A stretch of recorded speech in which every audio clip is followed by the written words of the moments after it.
Every wireless service comes with a cost, right? Wrong. The Text Now app lets you do your thing for free.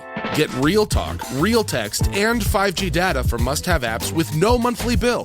Need more data? Add it right from the app. Done? Go back to free. No long-term contracts, no pressure, no surprises. Just wireless that works around you. Text Now. We've got your back. Download Text Now in your app store today. Wireless plans require the purchase of a SIM card. Visit textnow.com for terms and conditions. Hi, listeners. Marcus, Ed, and Henry here. It's a little bit of an announcement. You loving all the episodes of Last Podcast on the Left lately? Well, listen, now you can get even more from us. Squeeze it out of us. If you want to hear new episodes ad-free and unlock access to Last Podcast on the Left 7 days early, subscribe to SiriusXM Podcast Plus on Apple Podcasts or visit SiriusXM.com/Podcast Plus to start your free trial today. Do it. There's no place to escape to. This is the Last Podcast On the Left. From your glade. That's when the cannibalism started. What was that?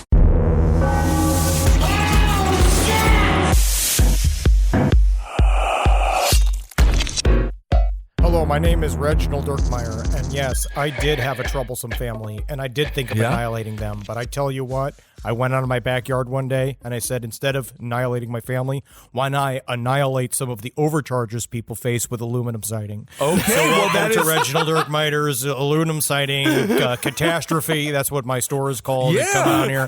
I won't kill my wife. I won't kill my precious daughters. They've left the home. It's too late for me to kill them, but instead I'll have 9 Miller Lights, and I will move some aluminum siding. Well, everybody here at Family Annihilators Anonymous, let's give Reginald a round of applause. Bam, bam, bam. No, Reginald, no, that's not part of the treatment, Reginald. Oh, sorry, I was on a hair trigger. Oh, my goodness. Welcome to the Last Podcast on the Left, everyone. I am Ben, hanging out with Henry. Yep. And hanging out with Marcus.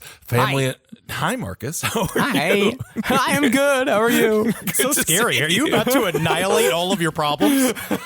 Yeah, that high was very much like you have a severed head in your trunk and maybe a gun in your pocket.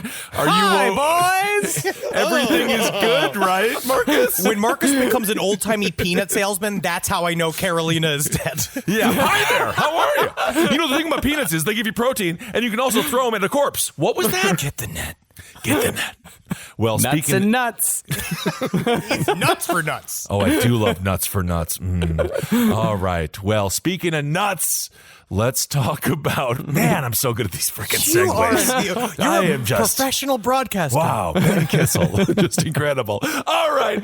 Let's talk John List Part 2 and the final chapter.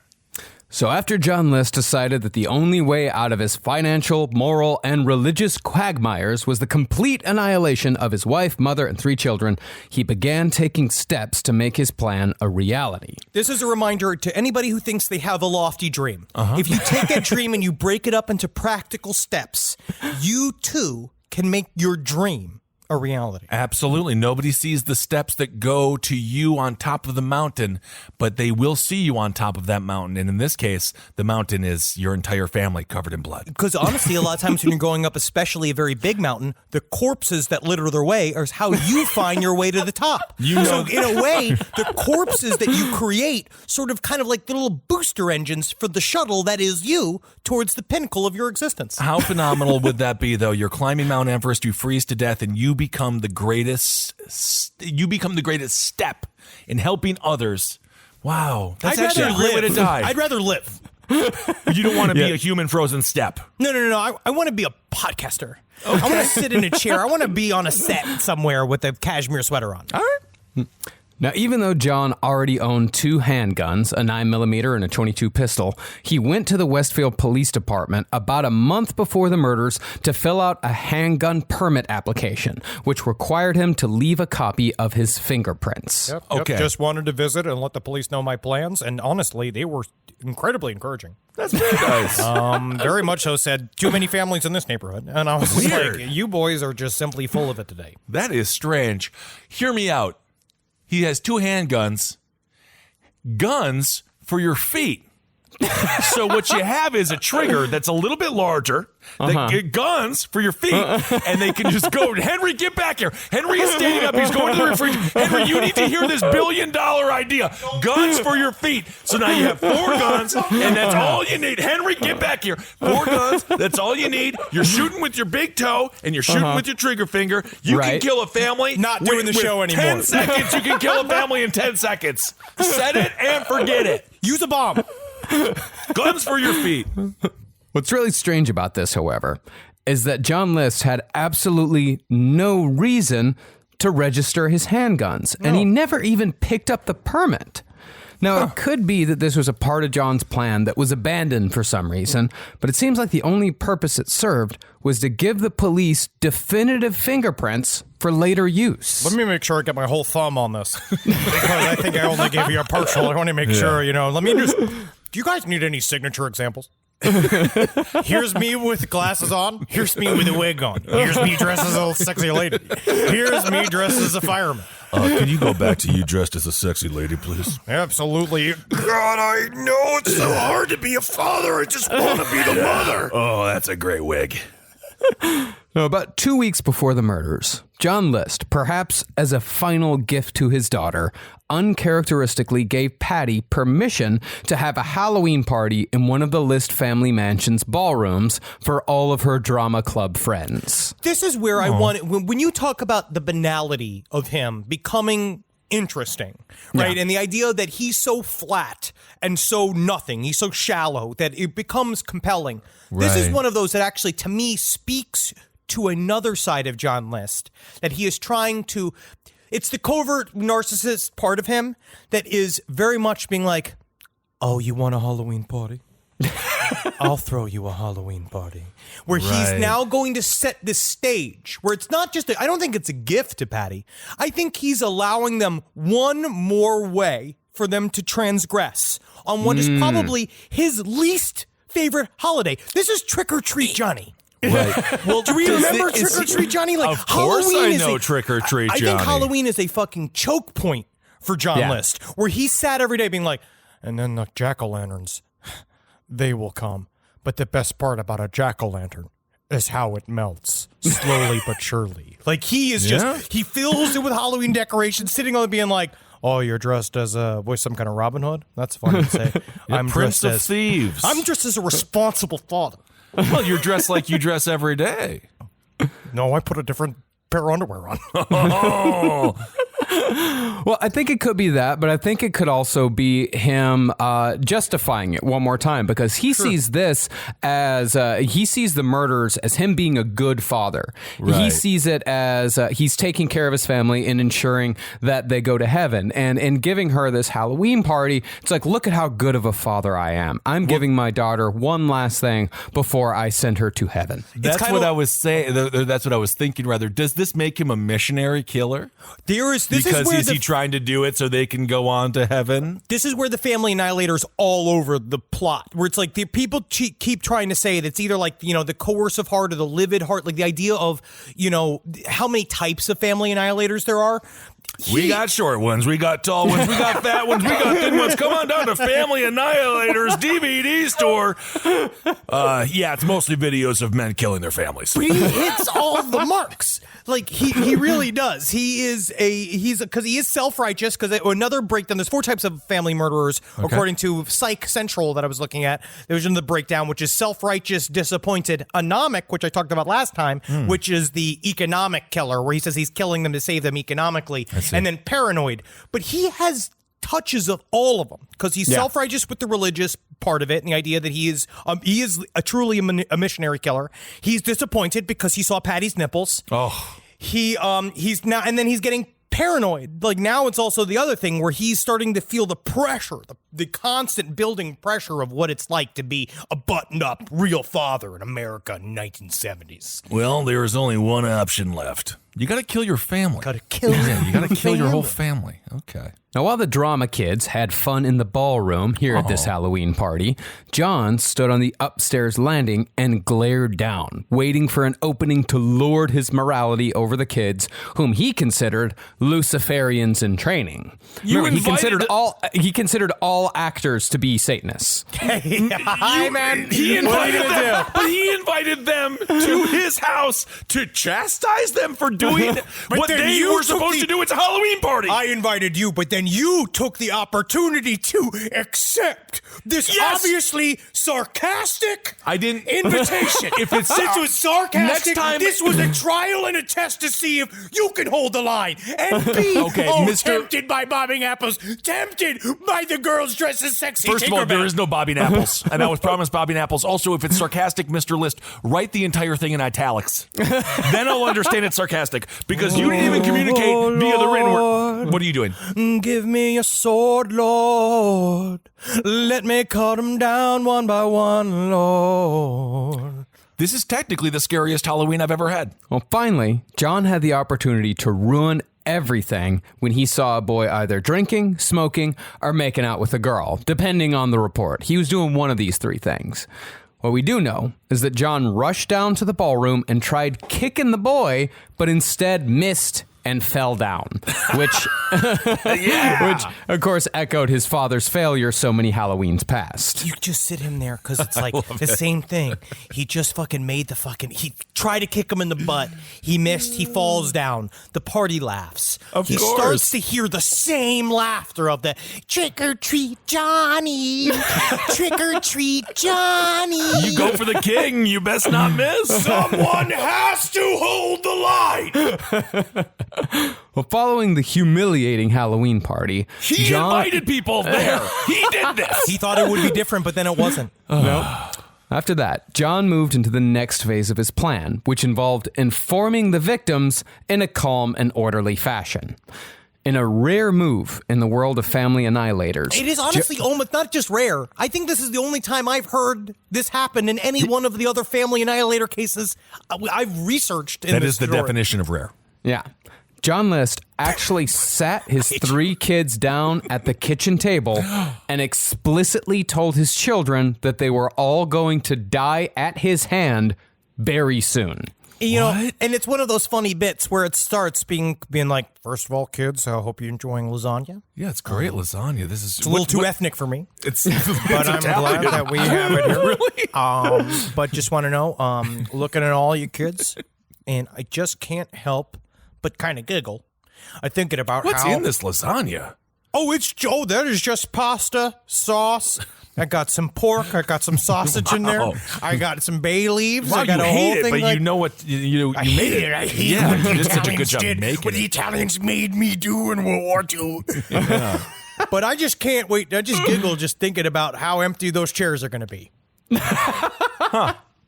Not a room. Except for all the room I'm going to have to just really stretch out. It's kind of ominous and strange that our dad would say that, but I guess that we'll just enjoy this great lasagna. He's just starting to get kind of manic. Like he's starting to get powered up.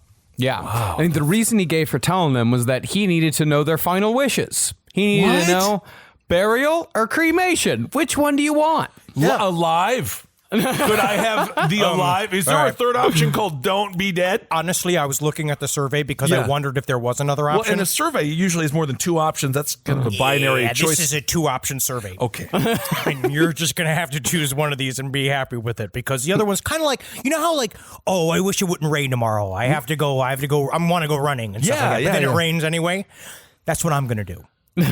You're going to rain on us. Okay. Well, shocked and terrified, the kids one by one said they'd want to be buried. Buried? Don't say that. Also, very interesting. I think most kids don't say buried anymore, do they? I mean, what do you think, Marcus? How do you want to go? We're all going to die. What do you think, Marcus? I would have said buried at 16, and I'm saying buried now. Okay, you're a ground guy, Henry? I'm going to live forever. I'm going to have my brain uploaded into a computer. The goal is to save my body, and we're going to freeze me until that's possible. All right, thrown in the trash. And me, I'm going to go with just a nice old cremation. Okay, perfect. Cool. Yeah. We're all three flavors. If I have my druthers, I'd go for a mausoleum, but, you know. Yeah, we got to get you a tomb. Yeah, a tomb. That's what I want. I want That'd a be tomb. cool. With the fact that we're saving so much money on Trash Boy's funeral because we're going to throw him away, we can actually double up and get you a mausoleum. I'm going to find those viable scientists from Harvard and get some help. Okay. Well, once each kid gave their preference, John silently left the room and locked himself in the sanctuary of his office and just kind of left the kids to deal with it. Okay, well, Father has some work to do then, doesn't he? Enjoy the lasagna. Now, the List children didn't keep this little conversation to themselves. During Patty's next drama lesson with Ed Iliano, she very explicitly told him, "Mr. Iliano, my father is going to kill me." Tell me, Patty, you know how many times I've met an actress who said their father is going to kill them, but they never do. They never do. It's all of these promises and no delivery, okay? Now, back to Act 1. Mr. Iliano is like, that was horrible acting. And she's like, I'm telling you the truth. He's like, no, I don't believe it. Dazzle me next time. But according to the movie, the acting teacher in the movie with the Robert Blake movie looks a lot like me, which is very strange. But you know how you tell he's a drama teacher? Big scarf. Oh, yes, indeed. Because that scarf, as we learned from the late, great Robin Williams, now it's a babushka. Now it's a babushka. It's a babushka. Now it's a belt. Now it's a hangman's noose. Oh, God, I forgot. That wasn't even a suicide. I didn't even mean to do a suicide joke. Oh, my God, I just improv into suicide. Oh. Well, when Ed told her she was exaggerating, she got angry and said, "We know he is going to kill us because he explicitly told us he was going to kill us." Do you know how many reviewers said the same thing about me? Yeah.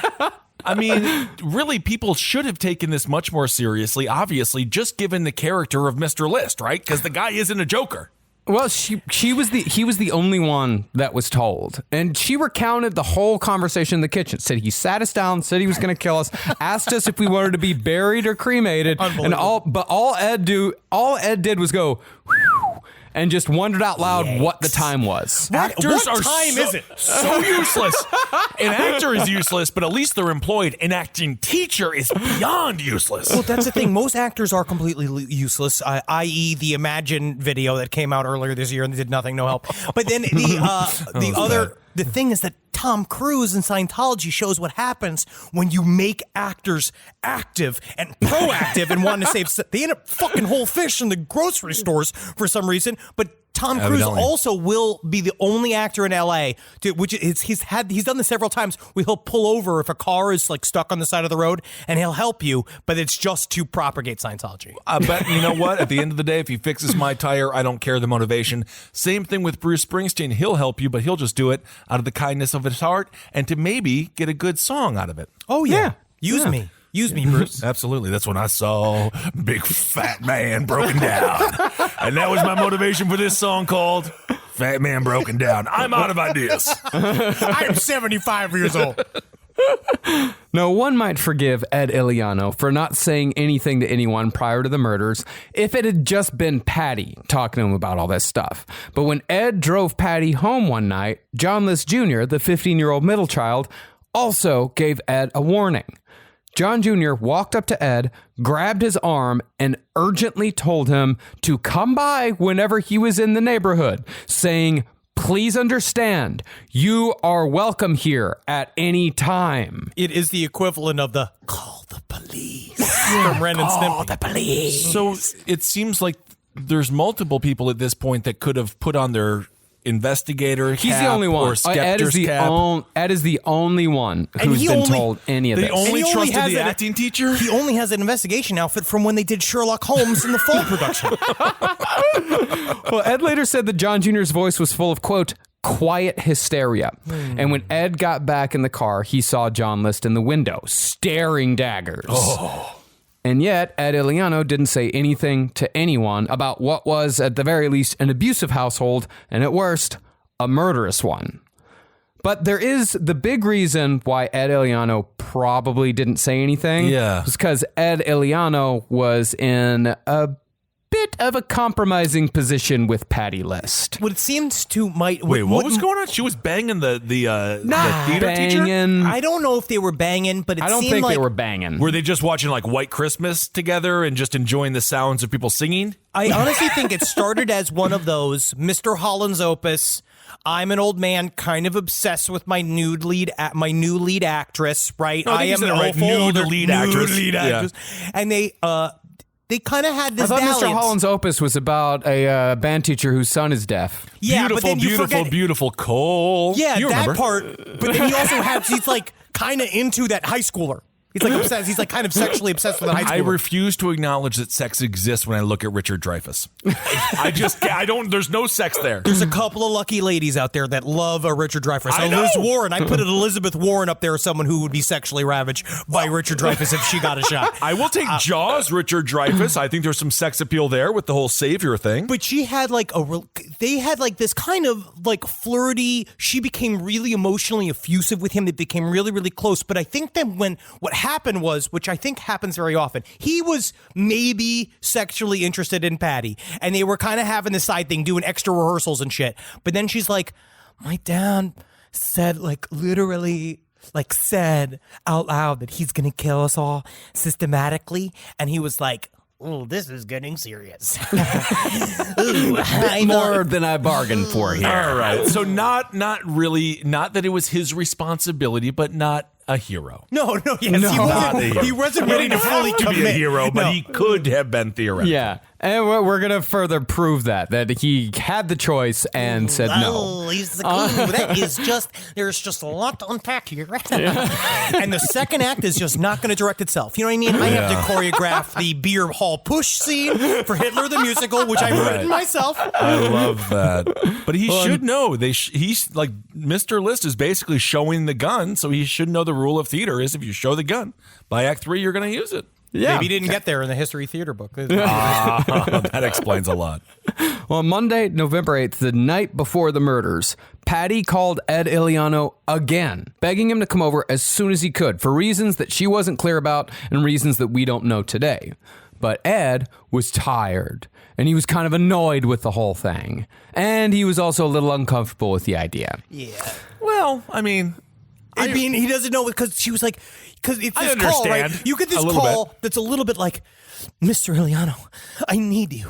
I got to have you here. And then on one side, he's just like, God damn it, she does need me. I can't believe I was pretending to be gay for all these drama credits for so long. But then all of a sudden, but at the same time, he doesn't know that it's because John List is blasting classical music in the house, openly cleaning his gun, being like, 3 days. 3 days. Look at 3 that. 3 days. He's just trying to rewrite Taming of the Shrew to correct all the mistakes that were made with the original document.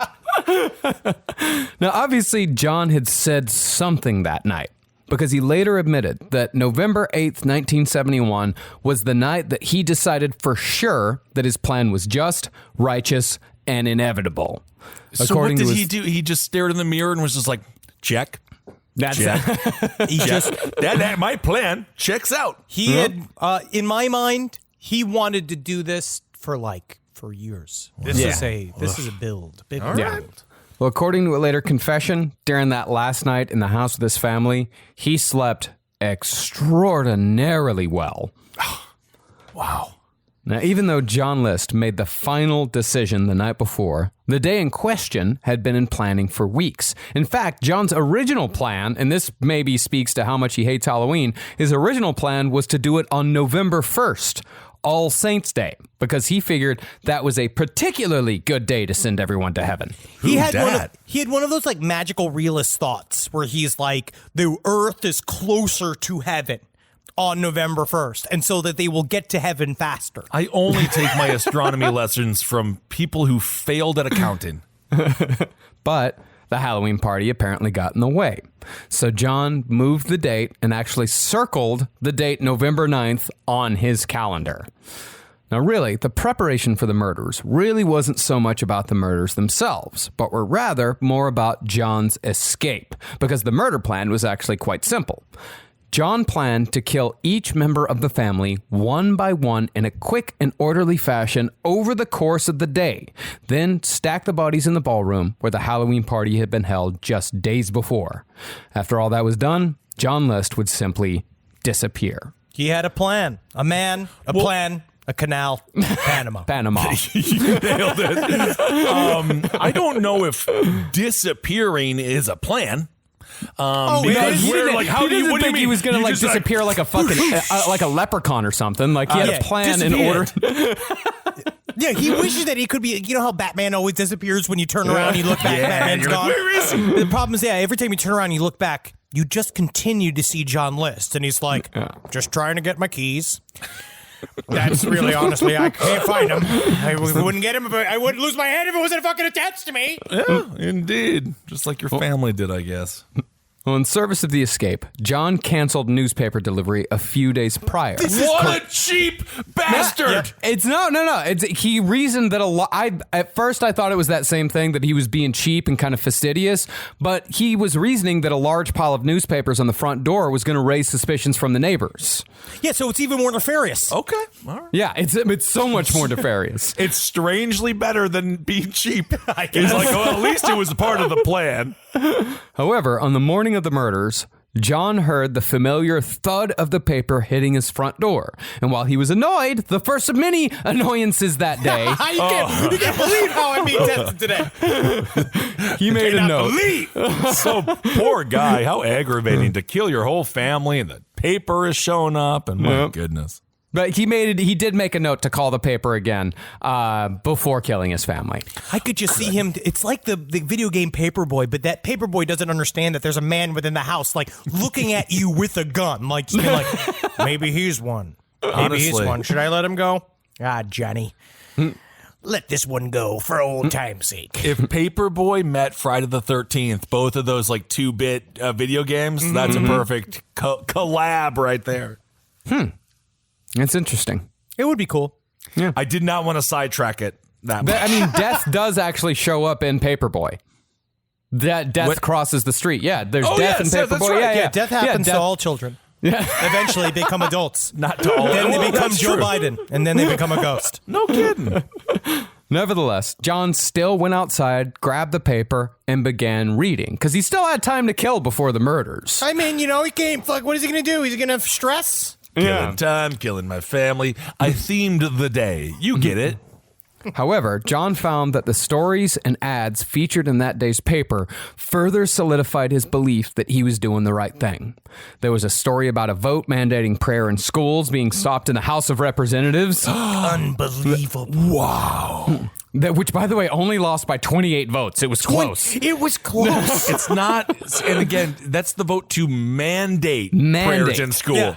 So Yes. it's not like you could still theoretically just pray, but you don't have to be forcing other people to do it. But they 28 really votes. wanted to force people to pray because you're only going to get people to believe in Jesus if you force them to believe in him. Look at John List. He's great. Oh, nailed it. There's also an ad for Bugliosi's Helter Skelter featuring Manson's smiling face. The thing I don't like about him is his beard.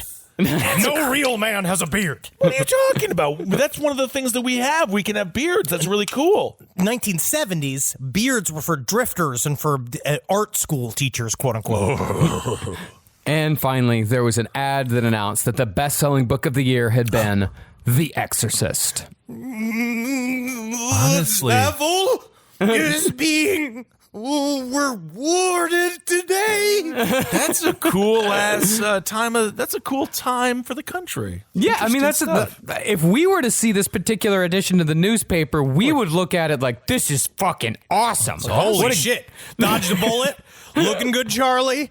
Love The Exorcist. Yeah. This is the best news day in Henry Zabrowski's week. I just can't believe, man, this is going to be so funny because I say it all the time. I can't believe they made a book out of that movie, The Exorcist. I always like to flip it. See, that's what I do. I've done this 1,000 times, guys. You don't know my joke? No, I know this I can't believe joke. they made a book out of that movie because it's always the book that comes first. I know this joke. I'm explaining the joke because it's so funny. Actually, John List tried reading The Exorcist. He bought it. And he stopped reading after 2 pages. He threw it away because he thought that it glorified Satan. It's the freaking Exorcist. Technically, the devil's the villain in the book. I don't really understand. The priests win. Definitely glorifies the priesthood more than Satan. That's true. Yeah, but John, this edition of the newspaper, John saw it as proof that the world was fallen into the hands of the devil, which was all the more reason to send his family to heaven post haste. So at 8:30 a.m., the milkman came by for one of his twice-weekly visits to deliver the regular List family order of 6 quarts of milk, butter, and eggs. Don't forget about the cock. I do think I have a fantasy the milkman probably studied most of the suburbs in New Jersey. Oh, yeah, he came in. As long as he just had to have the natural V. Yeah, he did, because he's the milkman. The top pubic bone muscle. Nothing hotter than a milkman. Well, all the milkman found, however, was a note requesting that the delivery stop until further notice because the family had gone on vacation. And here in the milkman note was the essence of John's entire plan. See, John was a student of true crime and had studied all the different ways in which a killer might be caught. So, John's personal plan for getting away with mass murder required 2 things: time and distance. John had to make it appear as if the entire family had left town on an emergency, and he had to make sure that the house attracted no visitors, like paper boys or milkmen. He knew he couldn't keep... Meddlesome little boys! Trying to ruin my plan! No, it's just the newspaper. I'm just giving you the newspaper. Meddlesome boys! It seems like you have a nefarious plan, Mr. How List. hard it is to be a father! How much stress it is! I'm just trying to give you the How hard it is paper. to hold the line! My dad told me if I got fired from this job again, he would disown me. So can you just take this fucking paper, please? I'll disown you permanently from your fucking life. Oh, man. Well, he knew he couldn't keep people away forever, but the longer the bodies went without being discovered, the further away from New Jersey John List would be. So, after the daily parade of morning visitors to the house came to an end, John, right on schedule, decided that it was time for the murders to begin. Uh-oh. With the kids already off to school, John could take his time killing his wife and his mother. The decision was made. This has taken a long time, and he's really put a lot of work into this plan. So the way he works is, which is how he always tried to keep himself out from underneath pressure. You know what I mean? Because when he used to work at his corporate little job, his accountant job, he knew that what it takes is you got to do all the legwork beforehand so that when it comes to tax season, it's easy. It's easy, Yeah. sure. So That's now- what they say. They say if you work really hard in practice, the game is easy. The game is easy. So he said he did all this work, and now he just knows. He just folds up his newspaper and he says, well, time to start my first Monday of my new life. Wow. It's such it's really creepy when you think about how organized and patient and just sort of methodical it all is, given how heinous the crime is. I mean, it's really, it's almost scarier than someone like the always mentioned Richard Chase. Yeah. Where it's just like, I went in because the door wasn't locked and it's crazy, but like there's something even scarier about this. Yeah, this isn't a crime of complete and total uncontrolled passion. This is a list of errands to be done. Wow. The daddy train's pulling out of the station. And the thing about the daddy train is it doesn't care if a bunch of little kids are on the tracks. That daddy train's going to New Daddy Town. He could have just gotten a divorce again, but whatever. We know that. Well, at around 9 a.m., Helen came downstairs to the kitchen to heat some water for her coffee. John was waiting, and the two barely acknowledged each other when she came into the room, as was their custom. That's not a horrible marriage. That's their custom. That's custom. That's their religion. That's where they're from. Oh, I see. John gave Helen enough time to have a sip of coffee. Then he pulled out his .22 caliber pistol and aimed it at her head from about 18 inches away. Without saying a word, he pulled the trigger and shot her in the jaw. Helen was knocked to the floor and blood began pouring from her face. Yet she was not even close to death. So John shot his wife several more times to ensure that she was no longer in the land of the living. Now, this hadn't necessarily been a part of the plan. Helen and John's mother, Alma, lived on separate floors, and they, in fact, had 2 different kitchens, so they wouldn't have to interact with each other at all. One of the perks of having a mansion you can't afford. I guess. And had there just been one shot, Alma probably wouldn't have noticed. But 3 or 4 bullets fired from a pistol was sure to attract attention. Yeah. So John ran to the upstairs kitchen on the 3rd floor where his mother was also having coffee. When he opened the door without knocking, the first time he'd ever done that to his mother in his whole fucking life, she immediately asked what the noise downstairs was. Again, silently, John raised his pistol and shot his mother above the left eye at point-blank range. If you look at these type of mass murders, I think they lose a little bit of what you'd call traditional kind of gore or intensity that you'd say Well, from I don't other serial know. killers. But if you see it when you look at the crime scene photos, because the crime scene photos show you just how grisly of a crime it actually was, especially the pictures of Alma. Because Alma's The dead wife? body, no, that's the grandma, was because he specifically wanted them to see him pull the gun. And so both of them died in total surprise. The look on Alma's face on her dead body is horrifying because she literally looks like, you know, those pictures that they do in like what they do with gun training schools when they go to like have like cutouts of like hostages with their like and hostage takers. She looks like one of those with her arms completely up and her face in this look of total shock, just frozen in a scream, like the fucking like that painting, The Scream. Yes. Yeah. I mean, it is a look of pure anguish and surprise. Yeah. Man, and for some reason hearing like the jaw being shot off, you can just, I mean, you can't even really imagine what she must have been thinking. Like, how freaking nuts is that? You got your jaw shut off, and then you're like, I mean, God, poor, that's just, you know what I'm going to say? That ain't right for no one to die like that. No. Nope. Now, as I said, John's plan was to drag all the bodies to the ballroom, presumably to keep them away from prying eyes who might peek into the windows over the coming days and weeks. But Alma List was far too heavy for John to drag down the stairs. Instead, he rolled her corpse up in a carpet runner and dragged it down the hallway, where it was crammed into a small utility room. Then, out of respect for his mother, he used newspapers and old towels to clean up the wide streak of blood left behind by the dragged corpse. So after stowing away his mother's body, John returned to his wife's.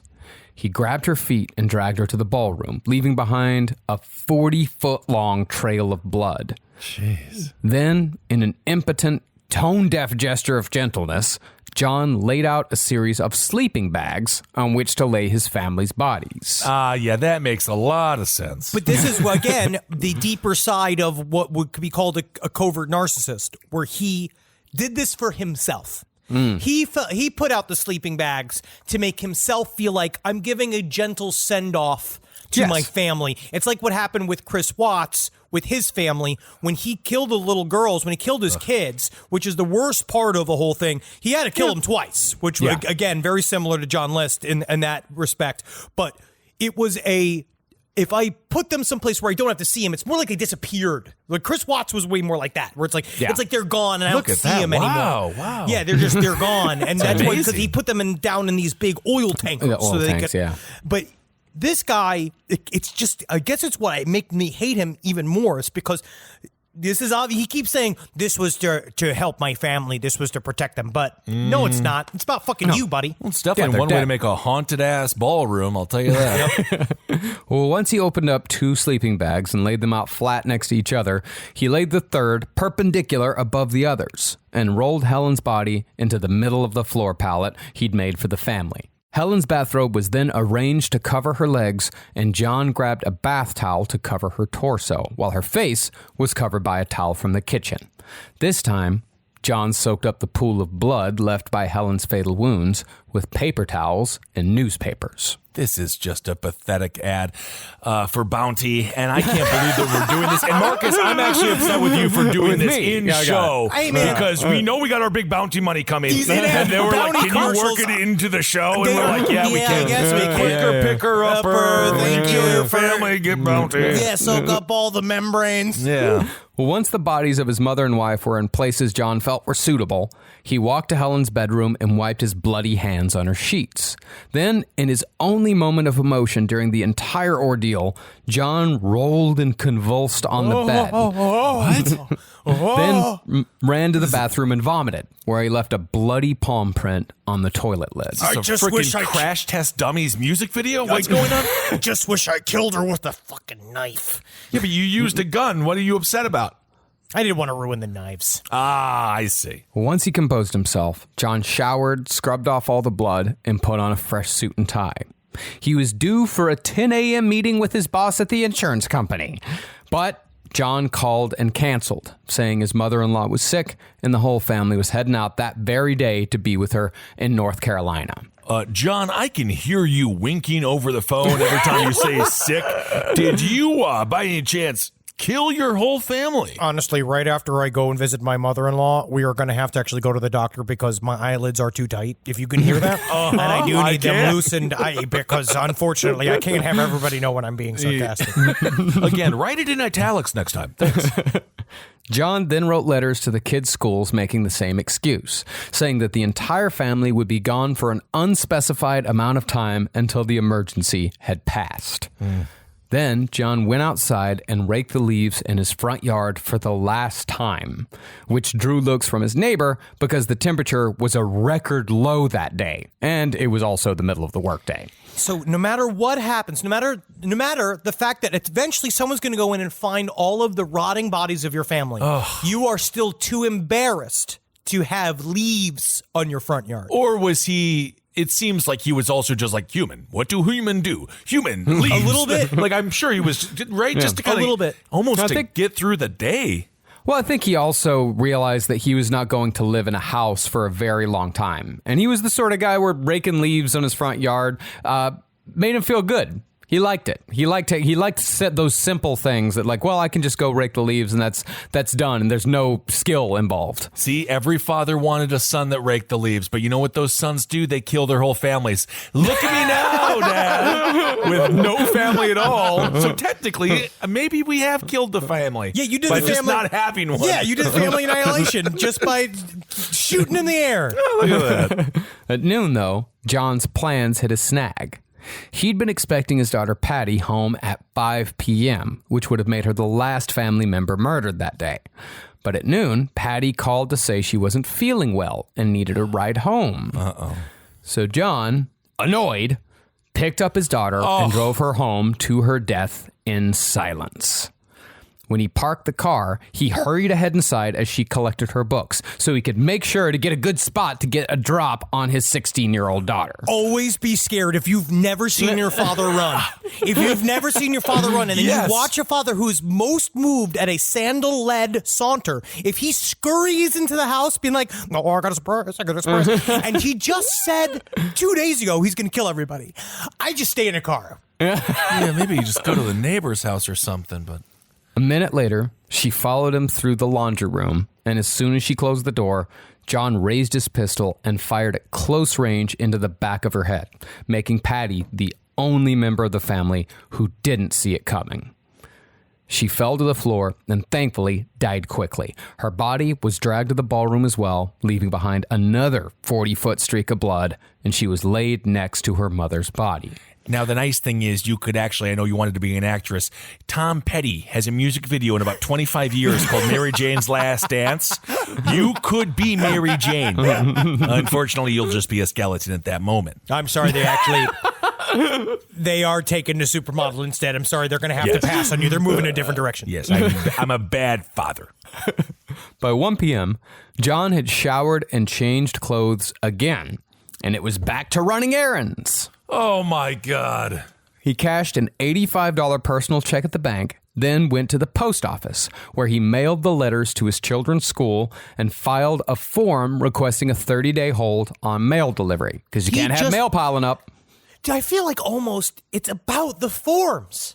Same thing with the fingerprinting almost. I think he loved forms. I think he thought that he was going to be okay if he just did all the proper paperwork. They'd be like, well, we can't arrest him. He went down, he did ABC, he did it all right. We know for a fact that that is correct. He actually almost got away. He almost got away, but there's something about like this idea of like he did all these like jurisprudence things where he like walked around and he did all these like governmental bullshit. Yeah, like it's very strange. But it is all in service to the plan. It's all back to the plan again and again. Well, still at the post office, John also scheduled a special delivery to his house to be carried out that afternoon at 5 p.m. That special delivery was a letter containing a note and a key. Next, he went to another bank and cashed a check on his mother's account, which drained the last of her money. See, when Alma List had moved into the mansion in Westfield, her account sat at a pretty hefty balance of $50,000. But by this last day, John cashed a check to drain the last 200. Oh. And also cashed in a stack of savings bonds worth $2,000. So they spent all of his mom's money on this money pit of a house, probably, It's right? not just that; it's everything. It's their way they were living, and The so clothes, their lifestyle. He really just that's how much of a fucking planner he is. You can just see him buttoning up his suit and just be like, you know the difference between me and you? I make this look bland. But he went and he took it to the very last minute. Yeah. Like he was borrowing and stealing to the very last second. Yep. And this, the $200 and the $2,000 in savings bonds, that was the last of the List family money. And that would be what John would use to start his new life the very next day. But it seems like he negated the most important part of escaping, which is money. You'll see. You start. Okay. He has an understanding. Okay. Yeah. Okay. Hey, listeners. Marcus, Ed, and Henry here. It's a little bit of an announcement. You loving all the episodes of Last Podcasts on the Left lately? Well, listen, now you can get even more from us. Squeeze it out of us. If you want to hear new episodes ad-free and unlock access to Last Podcast on the Left 7 days early, subscribe to SiriusXM Podcast Plus on Apple Podcasts or visit SiriusXM.com/Podcast Plus to start your free trial today. Do it. Now, by 3 p.m., Fred List, the youngest son, showed up to his after-school job and learned that Patty had gone home sick from school that day.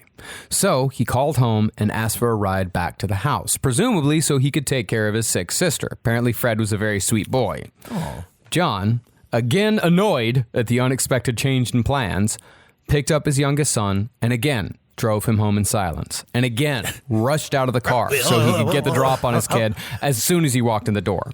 He's annoyed they're messing with his murder, the whole family plan. What he actually doesn't understand is that they're actually helping him with his plan and giving him these opportunities more than them showing up at surprise while he was murdering the family. They were all good little kids calling him and letting him know all of his shit that was going on. Meanwhile, because they could have interrupted him moving a body. Yeah. This time, however... So he should not be so... Technically, he was too blessed to be stressed in this moment. Well, all right. This time, however, John faced his son as he raised the gun, and Fred was fully aware in that moment that his father was making good on his promise to murder his whole family in cold blood. And after firing a single fatal shot, John again dragged the body to the ballroom where Fred was laid next to his mother and his sister. But following that murder, John's plan was nearly discovered by the only family member left. John Jr. was supposed to go to soccer practice, but since the day was unseasonably cold, practice was canceled, and John Jr. ambled on home early. Luckily for John Sr., however, he saw his son walking up the driveway, so he was in position when John Jr. walked in the door.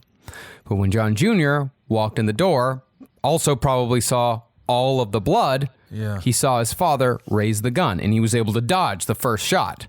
But all this meant was that the bullet went in John's back, not his head, and he fell to the floor wounded. So John List fired again, yet John Jr. still would not die.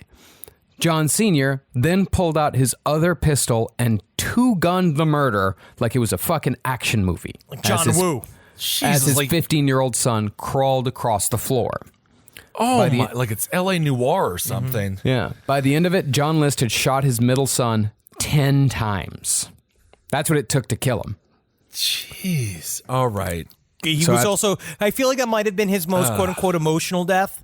And I wonder what... I don't think this death was emotional. I don't think any of the deaths were emotional. Boom, boom. Yeah, he feels nothing. He's gone. It was efficiency. He just kept shooting. He did because he did the same thing with Helen. Well, he fired shot. And speaking to the emotion, I mean, the person in the family that I think he had, at least the kid that he had the most emotion towards and the most hatred towards was Patty. Yeah, and Patty was given the kindest death of all. So I think it was just he shot until he was dead, until he stopped moving. And when he was shooting John Jr. with the two hands in his gun, he was just like, why can't they invent guns for feet? So then I can have 4 guns. I'm going to walk out. So, I guess the idea died with him, didn't it? What if a good song comes on? You can start fucking killing randoms. That's up for you to talk to the judge about. So after dragging John Jr.'s body to the ballroom to rest alongside the others, John rearranged the bodies where 3 lay side by side and the 4th was above, perpendicular to the rest. It's haunting looking because of how organized it is. Yeah. Yeah, it's never good to have human Jenga in your house with a bunch of corpses. It looks like a tiny little Jonestown. Like it's that sort of laying out of the bodies. I mean, thank God this guy wasn't more charismatic. It could have been a Jonestown. I mean, this guy didn't have the personality to be a cult leader. Something about the idea of the way they were all plotted out, it just shows just how much time he spent with these dead bodies. Yeah. Like, it's very strange. It was all day. It's about all night. It's ultimate final control. And the sweet You think silence. he was happy hanging out with the corpses? He talked about it immediately. I mean, when he goes on the road, he himself said he felt a relief because of how much strain he was under. And so this is a sense of relief that he has when they're all dead. Huge relief. And after all the bodies were arranged in a manner that was to his liking, John dropped to his knees and prayed for forgiveness. Done. Did it. Boom. Look at that. Isn't that nice? Forgiven. Yeah. You know, you could have done that. You could have not done that. Nope, had to drop the knee, had to do it. Yeah. Okay. That meant that in John's belief system, if he were to drop dead at that very moment, he'd be welcomed into heaven with open arms. Thanks, God. See you up there, family, huh? I mean, one thing, though, actually, I didn't really think about just how my family might actually be mad to see me in heaven, but we'll cross that bridge when we get to it. You know what I mean? Seems like a fatal flaw in the religious doctrine there. But. Well, a couple hours later at 5 p.m., the mailman arrived with a special delivery letter John mailed himself earlier that day. But John set it aside for the moment because there was still a few loose ends to tie up. At 7, he called his pastor, the good Reverend Eugene A. Raywinkle, at the Redeemer Evangelical Lutheran Church. It's cute. It's a cute name. Reverend, Gene Raywinkle is that's a hell of a man right there. Yep. Yeah, I mean, as long as he has no sex crimes against children, He might have a 12-inch cock. I don't know. Well, the two of them had a friendly chat, and John told his pastor that the family would be in North Carolina caring for Helen's mother until further notice. John then called Ed Iliano, Patty's drama instructor, and told him that she'd be missing theater workshops for a bit, and she would be unable to participate as an understudy in the upcoming performance of A Streetcar Named Desire, as was planned. Also, I'm just going to put this right here and say you straight up, your Midsummer last summer, honestly, was superb. Yeah, I think that he would just be upset that it didn't take place during midsummer. He'd be like, technically it's fall. This does not line up. Yeah. This is not the fall. This is not the season I am experiencing. No. Next, John sat down and wrote a series of letters on stationery which had been ordered for a consulting business that John had attempted to build but had failed to get off the ground. Along the top of his customized stationery, it said, John E. List, career builder. Family annihilator. What? Yeah, what career? Who would go to him for help? First, John wrote a letter to his mother-in-law, who was completely unaware that she'd been used as a means of subterfuge in John List's escape. The letter apologized for the murders, but gave List reasons, namely that he couldn't support his family anymore, but didn't want everyone to go into poverty or hell. Done and done. Another slam dunk. Yeah, checks out. All right. Next, John wrote a letter to Helen's sister Jean, saying pretty much the same thing, and, oddly, offering what he called his sincere sympathy for the unavoidable death of her sister. And here's an IOU for another sister. You're going to want to keep that one. That's an important one. Then, he wrote a letter to his mother's sister Lydia, starting this letter the exact same way he'd started the other 3. Quote, By now, you've heard what has happened to Helen and the children. That's how he started it. Every single one of them. By now, what's he going to start with? Hey, how you doing? Hey, how's the weather? How's them hanging? Low and to the left? Me too, brother. Yeah, you know what? It's a good point. After you kill your family, how do you address it in the letter? Yeah. The way you address it is that you act as if it's a storm that came in. You may have heard. Yeah. This thing just happened to them. Yeah. He didn't do anything. It happened to them. They brought it amongst them unto themselves. They did this. It's like they killed themselves. I just was like the guy that, like, unfortunately had to pull the trigger. Yeah. But it's hard for you. I'm actually more this. sympathetic towards you, Look John. at my finger, and it got burnt. It did. It got burnt by the barrel.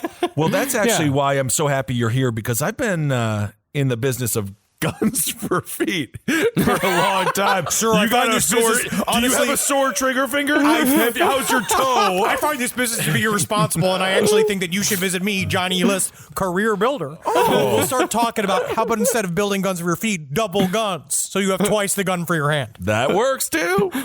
Well, this letter to John's Aunt Lydia was the first one that mentioned his mother, although he again justified his actions by saying that he'd saved her from untold anguish that would have resulted coming from his actions, and that he had relieved her from, quote, this veil of tears. Whoa, he's getting fucking like goopy with it. Yeah, he really is. He's getting flowery Now, with what it. is this? This smells like a vagina. This candle smells like a vagina. Next, he wrote to his Put out boss. that flame! Put out that devil's flame! Help the fumes and fuels of indecency. Last podcast, butthole candles coming in May.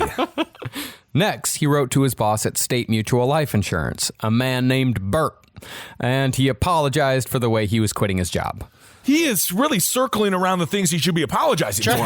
I already apologized, and it's as good as any. As good as not doing it. I apologize. Okay. He then added, quote, I want to thank you for everything that you did for me. You treated me better than any associate I've ever dealt with, and I am sorry that I have to repay you in this way. I'm sorry.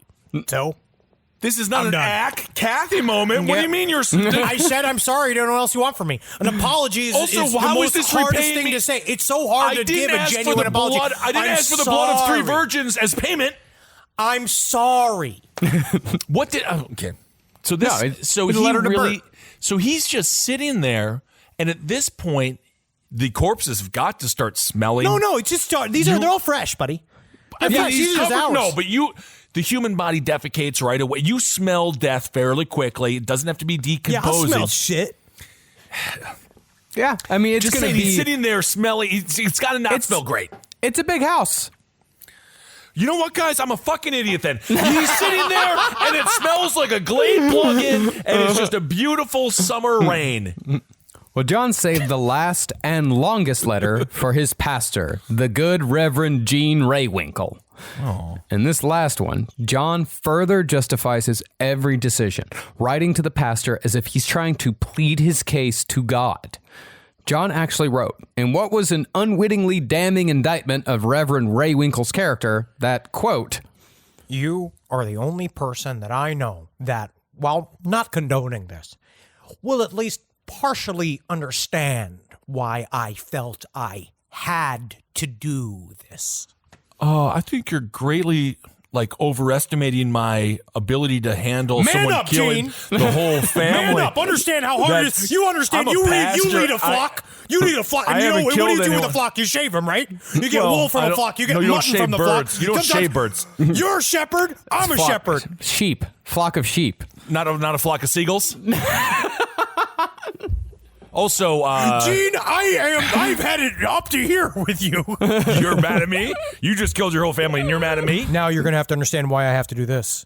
Now you're dead, Gene. Father Gene. God damn it. Also, you can insert your own Ray Finkel jokes here.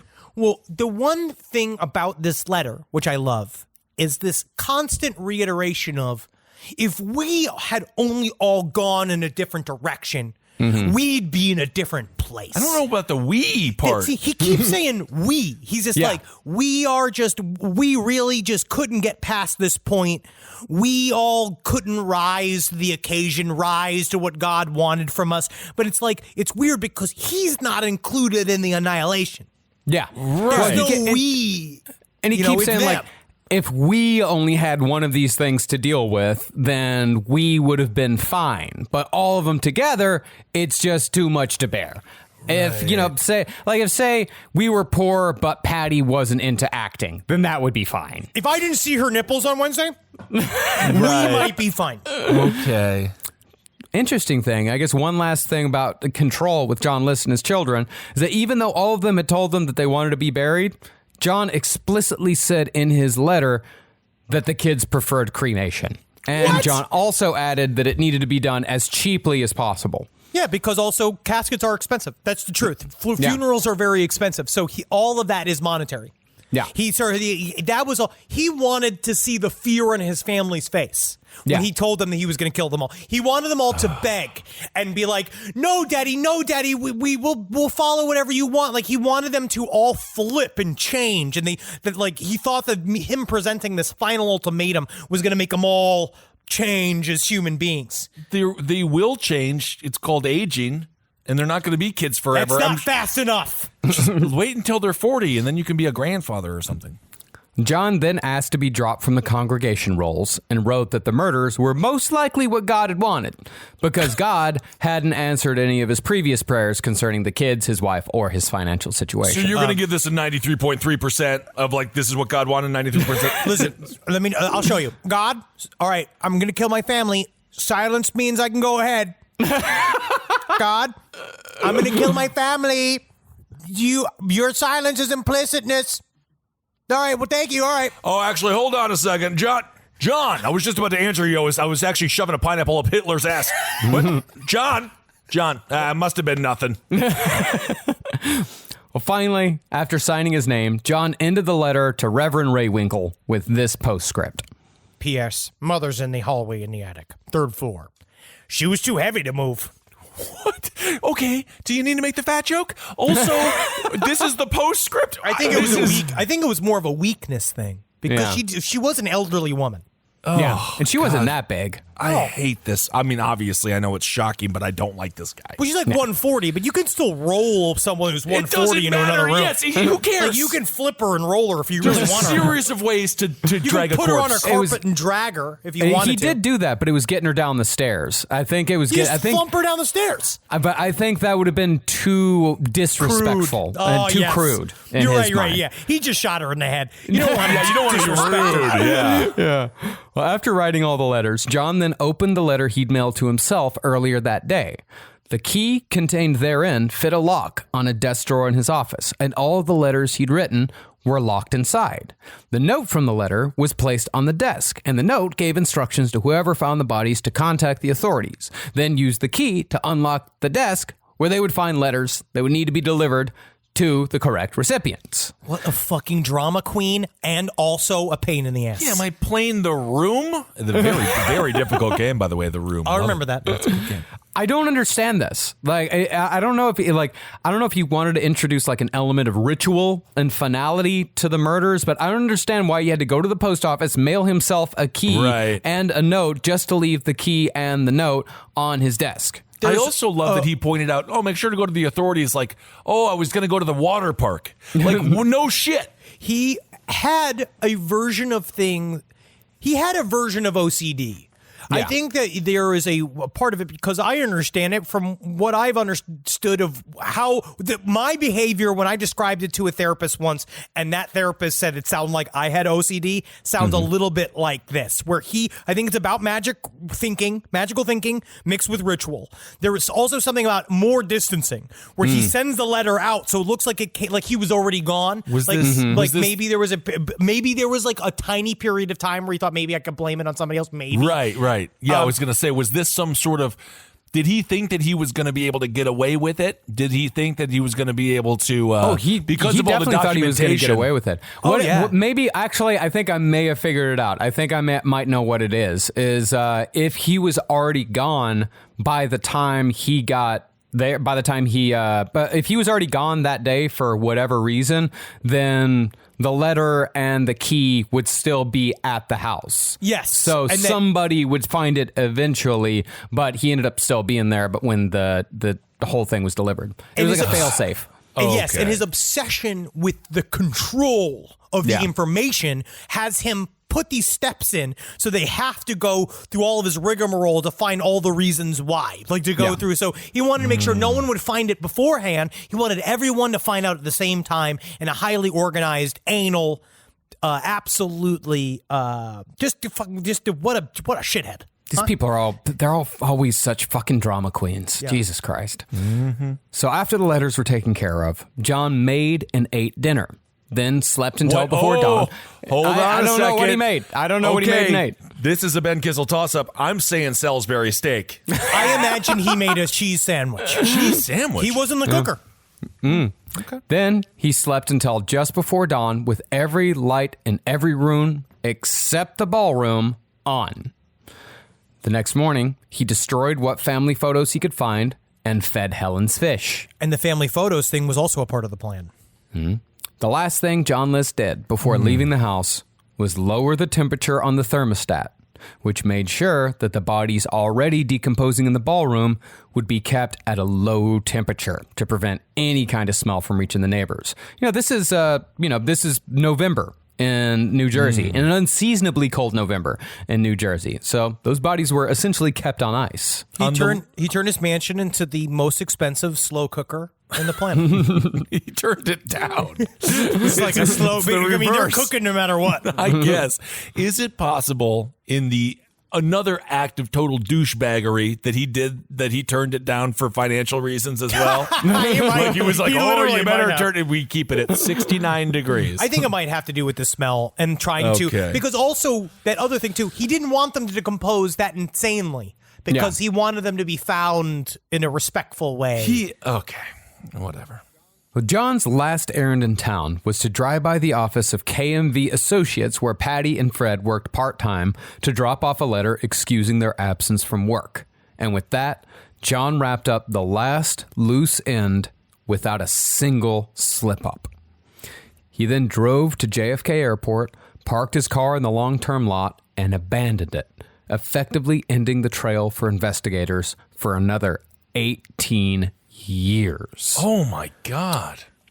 It would be a month before the family was found. And that's the singular reason why. That's the it shows that he is correct. How do you get away from cops, especially this time period? Yeah. Because it is difficult. They don't have all the same databases, Well, now he would have put leave. it all on TikTok. Now he would have been like, look at what I've done. And then he would make a fun song about it. And then he would be arrested. He never liked effusiveness. And you have to be able to let go to be good on TikTok. I guess you have to be so. willing to be with the rhythm on TikTok and you have to have wrist motion. Is that right?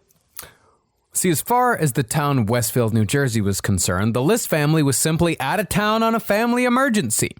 It wasn't until November 20th, the night of the streetcar performance, that the drama club started worrying about Patty. It was 11 days after the murder. See, John List had left every light in the house turned on when he left. But since the Lists were in and of themselves strange people, no one in the neighborhood gave it much thought until the lights in the house started burning out one by one. It has now been memorialized in every single true crime podcast or documentary or the now movies that I've seen. This is how the movies always open, right? They always open with him eating a sandwich at dinner.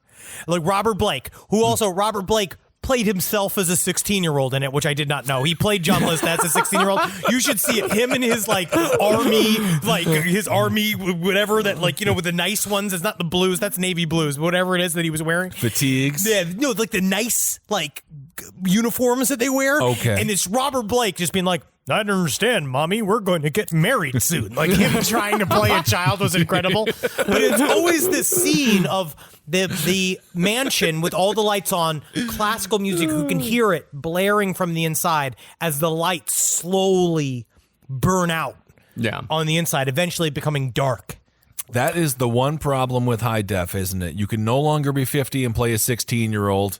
Nowadays, you actually have to be. This was in 1993. Well, it was still low def. You watched that was all grainy. That was all smooth. Polar bear in a snowstorm.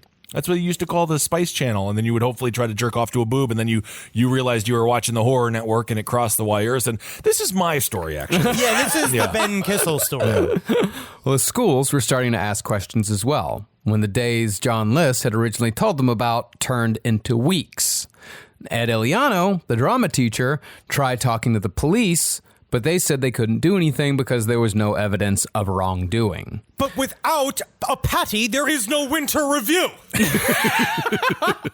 Well, and isn't that the biggest crime of all?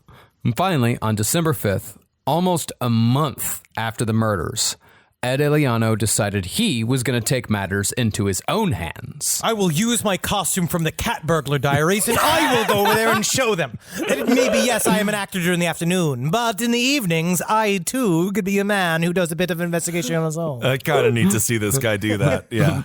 He drove to the house and searched the windows until he finally found one that was unlocked, and so Ed entered the List home. Okay. And after a very brief search, Ed came upon the bloated, decomposing, maggot-infested bodies of Helen and the children. Oh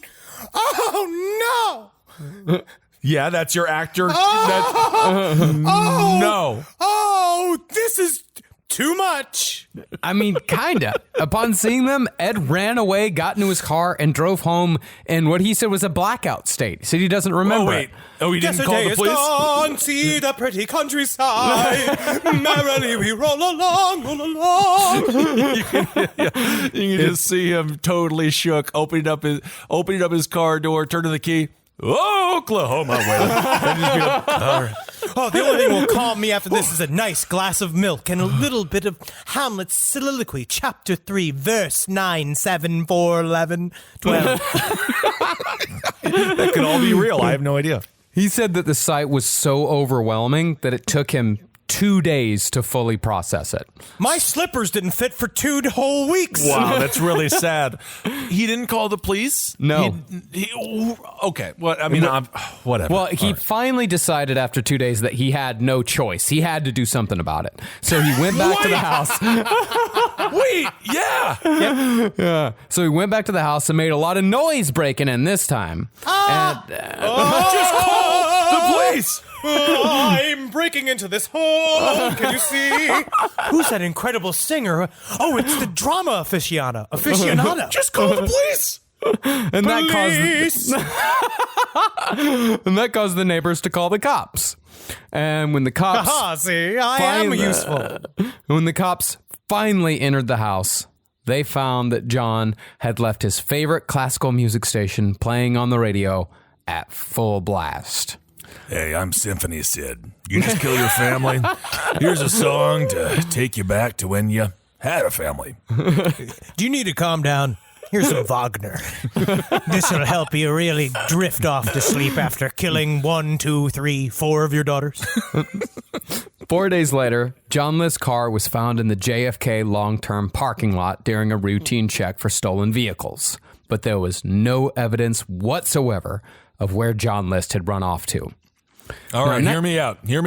He either got on a plane and went to start a new life, or he became one of the cars. We need to open up every single one of the trunks. Like, just like one VW bug just turns into John List. 1971. This was the crime of the century in New Jersey. So Police Chief Knuckles Moran put everything he had into finding John List. That is a nickname that I don't want to know how he got. That's how deep I get. I guess. But since John had obviously left New Jersey, the FBI got involved as well. First, they put up flyers in pharmacies all over the country because John List had such severe hemorrhoids that he consumed a conspicuous amount of Preparation H. Hey, you know, not. Everyone You're leaves gonna a trail. relate? You're gonna Everyone relate? leaves a trail. Oh, it should not be your hemorrhoid drip on every seat that you sit on. God, they're gross. Then the FBI put up flyers in every optometrist they could find because John was so badly nearsighted, he had to frequently change his prescription. Finally, the FBI tried putting up flyers at Lutheran churches, but not a single one allowed the FBI to do so. Why not? Because they didn't want to be involved. They didn't want to be involved, and I'm sure it's also that other bullshit things like everyone deserves a place to worship. Yeah. Yeah, but they also have a lot of churches in prison. Mm-hmm. There's a boatload of churches in prison. Oh, yeah, although in prison. actually never go to church in prison, air quotes, because there's a lot of unprotected sex that occurs and a lot of violent things that happen.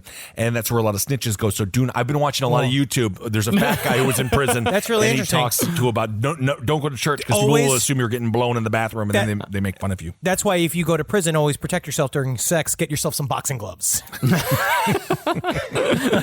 Well, I would have preferred if you didn't put that on your cock before you did what you did to me there, but thank you.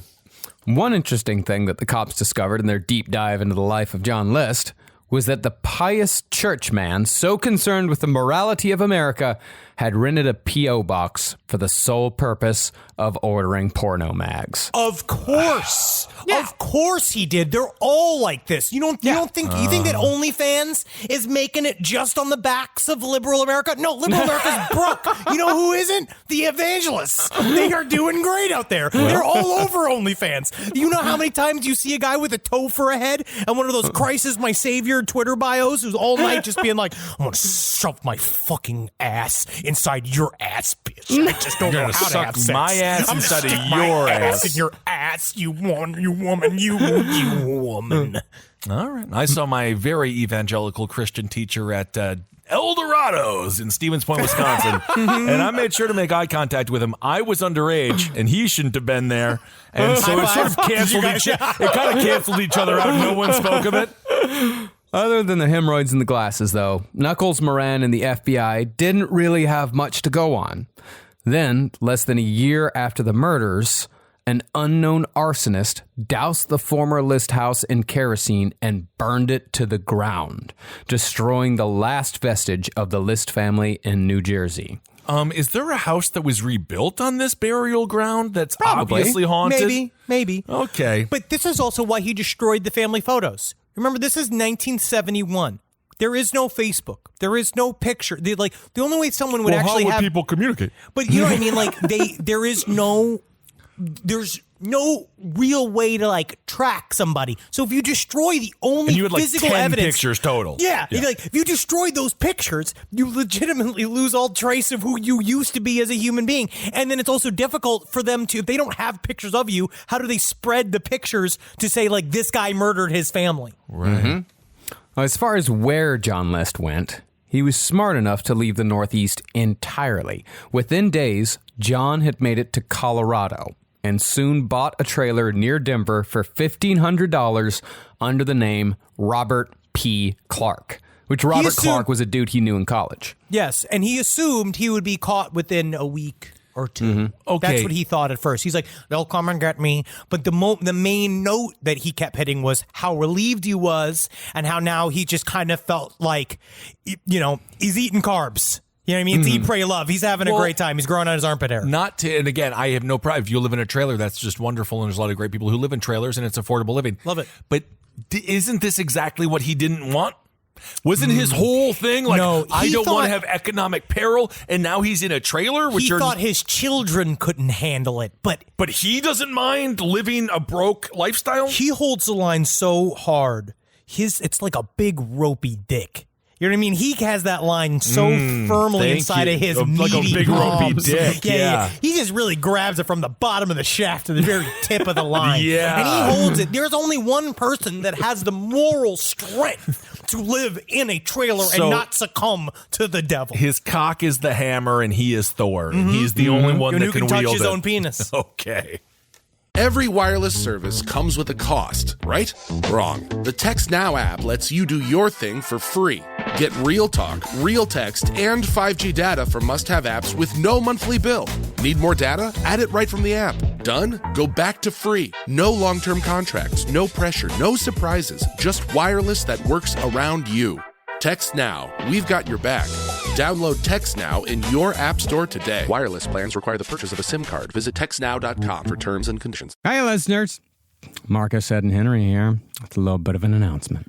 You loving all the episodes of Last Podcasts on the Left lately? Well, listen, now you can get even more from us. Squeeze it out of us. If you want to hear new episodes ad-free and unlock access to Last Podcast on the Left 7 days early, subscribe to SiriusXM Podcast Plus on Apple Podcasts or visit SiriusXM.com/Podcast Plus to start your free trial today. do it. Well, John List laid low for months, reading historical novels and the Bible while he accumulated a bed, a refrigerator, and a stove, slowly rebuilding a life of routines as Bob Clark. Eventually, List got a job under the name Bob Clark as a night shift cook at a Holiday Inn along Interstate 70, where people found him to be a friendly, quiet man who flinched when anyone cursed. Pussy. Oh my God. You can imagine someone being like, these are the best eggs I've ever had. This is just incredible. He had a natural ability at being a cook. He honestly, weird. he crushed it. He was the only thing he was naturally good at. He wasn't even naturally good at being an accountant. He was terrible at being an accountant. He was promoted to short order cook almost immediately, and then he was hired as a sous chef at a country club southwest of Denver, and there he found that he could handle the pressure of a restaurant kitchen better than any, but like there was a guy that worked in the kitchen with him and said, I've never seen anyone able to handle the pressure that John List was able to handle. Or at least he kept calling him Bob Clark because he was like, Bob Clark could handle it. In fact, there was one time where they booked this huge table, this big party. John List is trying to cook everybody's meal. They said, well, we accidentally ordered too little food. We need one more meal. So on the spot, in the middle of all this, John List made a new dish that ended up being so good that they put it on the menu, called it chicken capistrano. Yep, he was so naturally gifted at cooking. Why couldn't he just do that with his family alive? That's not what I wake up every day wanting to do. I hate eggs. I hate salads. I hate milkshakes. I just do it because all of you fawning maws, all of you idiots love my food. But actually, I'm an accountant. Yeah. He sounds like he would be a perfect restaurant owner. He knows how to cook. He knows how to do the paperwork. I'm an accountant. It's a great movie with Ben Affleck, but a horrible, horrible way to live your life. By 1977, that's exactly what he did. He's like, I can't do this chef thing anymore. I wasn't born to be a chef, even though he was born to be a chef. He thought, there's nothing wrong with being a chef. It's a great profession. Also, how many people do we now know that are chefs that were murderers? So we got Haddon Clark. We got this guy, which is like being a Ed chef. Kemper was a bartender, which is kind of a chef for beer. It's a chef for beer. Yeah. I think that you can start calling them beer chefs. Beer chef, I'll take it. What's the special today? Bud Light. It does sound pretty special.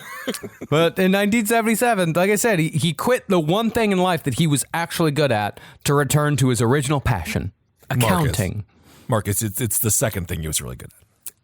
Actually, yeah, that's true. Actually, he was actually extraordinarily good at getting away with murder. Most people don't get away with murder, and he got away with 5 of them. Yeah, you should have done that more often. If you could find a way to, if you could just monetize it.